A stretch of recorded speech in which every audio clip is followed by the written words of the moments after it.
High guys, हजुर पनि tension लिइरहनु भएको छ आफ्नो विदेशमा रहेका दाजुभाइ दिदीबहिनी साथीभाइहरूलाई कसरी सामान पठाउने भनेर। अब टेन्सन नगर्नुहोस्। अस्ति भर्खर मेरो मम्मी पनि आउनुभएको छ नेपालदेखि युके।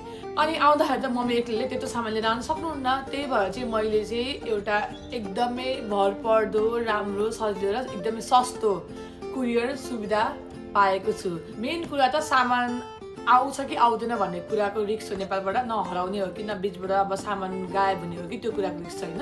सो हजुरहरूलाई पनि भरपर्दो सजिलो सस्तै कुरियर चाहिन्छ भने अब चाहिँ हमेल गलको पाखामा रहेको युबी कार्गो अनि लोजिस्टिकलाई सम्झिनुहोस्। उहाँहरूले चाहिँ US, Australia, UK, Canada, Japan, Korea like सम्पूर्ण देशहरूमा चाहिँ सामान, औषधि, खानेकुरा सबै कुरा पठाउने सुविधा गर्नुहुन्छ। अनि अहिले चाहिँ उहाँहरूको 20 केजीमा हल्का डिस्काउन्ट पनि चलिरहेको छ। सो आए जानुहोस्। अब हजुरको सामान हजुरहरूको माया गर्ने मान्छेले एकदमै सेफ डेलिभरी पाउनुहुन्छ। So don't worry. उहाँहरूको वाट्सएप, उहाँहरूको कन्ट्याक्ट डिटेल म सबै राखिदिन्छु हजुरहरूलाई। चाहेमा सम्पर्क गर्नुहोस्। अनि thanks me lighter. By by.